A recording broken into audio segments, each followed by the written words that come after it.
To download VMware for setup, first visit the official VMware website. Navigate to the Products section and select the VMware product you wish to download, such as VMware Workstation or VMware Fusion. Click on the Download button for your chosen product.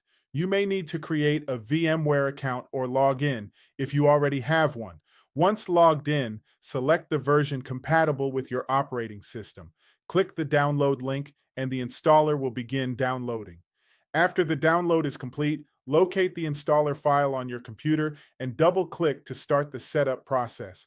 Follow the on-screen instructions to complete the installation. Enjoy using VMware.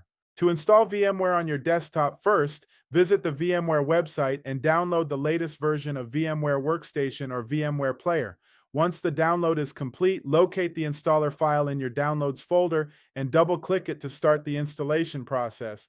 Follow the on-screen prompts to accept the license agreement and choose your installation preferences. When prompted, select the installation location and click Install. After the installation is complete, click Finish to exit the installer. Finally, launch VMware from your desktop or Start menu and begin setting up your virtual machines.